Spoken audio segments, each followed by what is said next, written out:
Por que não é possível ter anistia? Eu tenho repetido isso e falei lá com o Lindbergh, estive no Congresso Nacional, etc. O que acontece é o seguinte: quando a Constituição da República de 88 foi promulgada, o artigo 5º, inciso, se eu não me engano, 55, 6, 7, 8, 58, inciso 58 do artigo 5º, diz o seguinte: são insuscetíveis de graça e anistia os crimes hediondos, o crime de tráfico ilícito entorpecente, e logo depois fala terrorismo. O que é terrorismo para a Constituição de 1988? Porque a lei antiterrorismo foi feita muito depois. Foi feita em 90 e pouco, se eu não me engano. Terrorismo ali era o que era previsto na Lei de Segurança Nacional. E o que substituiu a Lei de Segurança Nacional? Foram os crimes contra o Estado Democrático de Direito. Exatamente os crimes que o Bolsonaro e os golpistas são acusados. Portanto, para a Constituição, no termo mais amplo, terrorismo quer dizer, hoje, os crimes contra o Estado de Direito Democrático, além daqueles previstos na lei de terrorismo.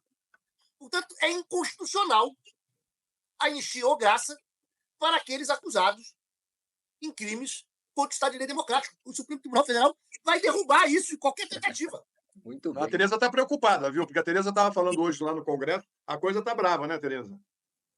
Pois é, a pressão está enorme para que esse projeto seja pautado. E você está apontando, eu estava tomando nota aqui que você está falando, inciso 59, né? Acho que 58. Mas a gente acha lá, eu quero ir ver. Mas eu entendi toda a sua questão. Ou seja, este projeto é inconstitucional, por essa sua exegese da Constituição aí. E esse é um caminho para a gente combatê-lo, né? Se ele for pautado, a gente pode ir ao Supremo, a gente, quer dizer, alguém, né, um democrata lá com mandato, pode ir um partido político, pode ir ao Supremo arguir a inconstitucionalidade desse projeto. Acho que bom, pode, mas acho que eu, se fosse politicamente, não ativaria o Supremo Tribunal Federal nesse instante. Sim, claro, porque já está muito. Eu deixaria a discussão política e apontaria a inconstitucionalidade. Mas é o seguinte, veja, se passar pelo Congresso, se passar pelo Senado, for ao presidente da República e esse sancionar, o que não é possível. Imagina, vamos dizer que voltasse para que derrubasse o veto do presidente da República. Aí o seguinte, aí o Supremo Tribunal Federal, não tenho dúvida, vai derrubá-lo. Mas eu concordo com você. Não é bom, as relações estão muito sensíveis para jogar isso no colo do Supremo, né? Que já agora. Concordo. Agora, por que vão insistir se eles sabem que o Lula jamais sancionará uma lei e que o Davi Alcolumbre, presidente do Senado, já disse que no Senado isso não passa? Onde eles querem chegar? Eles estão andando do lado de um defunto político. Eles sabem que estão andando do lado de um defunto que já tem enterro marcado. Cova já cavada, entendeu? E não é porque ele está sendo perseguido, não. É porque os elementos contra ele são tão contundentes que ele e todos sabem que ele será condenado e preso. Pronto. Muito bem. Só que aqueles que andam do lado do Bolsonaro, eles andam porque não querem perder a base eleitoral do Bolsonaro. Querem se manter, de alguma maneira, ativos para herdar o espólio do defunto. Já estão como urubus, esperando só a vítima cair. Esse é o fato. E o seguinte, e manter isso significa criar determinadas missões, mesmo que elas sejam impossíveis. Eles sabem que não vai passar pelo Senado, e se passar, não vai passar pelo presidente da República, e se passar pelo presidente da República, não passa pelo Supremo. Só que o seguinte, esse fundo eleitoral exige que esta confusão persista. Exato. Porque eles, de alguma maneira, mantêm uma base eleitoral. Só que o seguinte, quando a gente vê o que aconteceu, por exemplo, no movimento aqui do Rio de Janeiro, quando teve o Bolsonaro, etc. Você viu o seguinte, a capacidade de mobilização deles está caindo absolutamente. Né? O Bolsonaro, lá atrás, enquanto era presidente da República, ele, na Paulista, fez um discurso, todos se lembram. Não vou admitir mais! Não vou cumprir mais ordem nenhuma judiciária! Alexandre de Moraes pede para sair! Lembram disso? Canalha! Muito bem. Ali foi um momento emblemático do qual ele, vamos dizer, cavou mais profundamente o seu túmulo e ele teve um socorro que poderia ter solucionado o seu problema. Qual? O Temer veio ajudá-lo a escrever uma carta, a dizer que não era bem assim, que ele tinha exagerado, e baixar a temperatura com Alexandre de Moraes. Muito bem. Só que o Bolsonaro não tem jeito. É verdade, aí ele recaiu. Se ele tivesse ali, puxado o freio de mão, calado a boca, ficado quieto, e chegado ao final do governo, ganhado ou perdido a eleição, e no dia seguinte ele tivesse aí, estava aí elegível. Só que o seguinte, só que o Bolsonaro, ele não tem jeito. E essa é uma outra coisa fundamental. Ninguém mais quer salvar o Bolsonaro.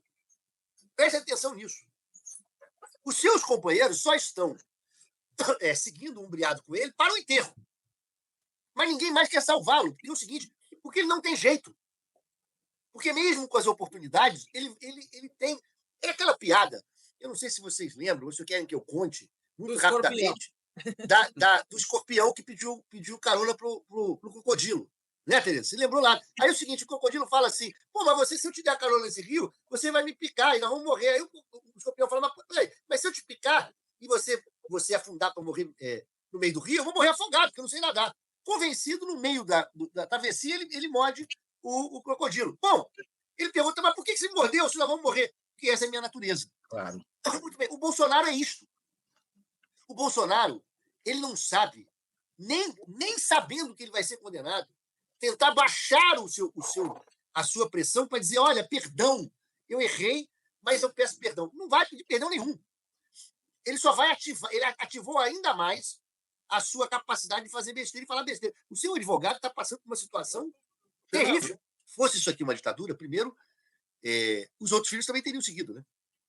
Aliás, eu fico pensando seriamente o seguinte, o que é melhor para nós, ao final das contas? Porque o Bolsonaro será condenado e preso. Ou ele vai fugir?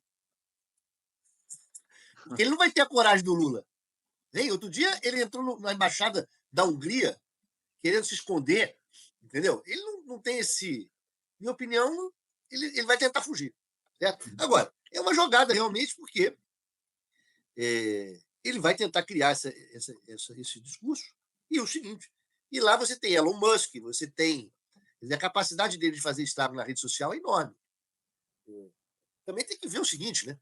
Vai ser um conflito diplomático com o Brasil gravíssimo. Gravíssimo. Porque a pergunta é, lógico que o Trump adoraria fazer isso, né? Adoraria fazer isso. É capaz de fazer? Talvez sim. Mas qual é o apoio que, neste ponto, o Trump vai ter do resto do mundo? Da Europa? Porque não vai ter esse apoio. Né? O mundo inteiro sabe que isso aqui não é uma ditadura. Então, acho que é uma tentativa de manter ativo o discurso dele, porque eu só vejo uma saída para o Bolsonaro. Além da fuga, né? A tentativa de fugir. Eles acusaram tanto no passado uma coisa completamente mentirosa, que foi que o Brizola teria fugido do Brasil vestido de mulher. Né? Como se isso fosse possível, que o Brizola era governador do Rio Grande do Sul, com a fronteira, não estava nada disso, mas criaram essa coisa. Eu acho que o Bolsonaro é capaz de fazer isso, né?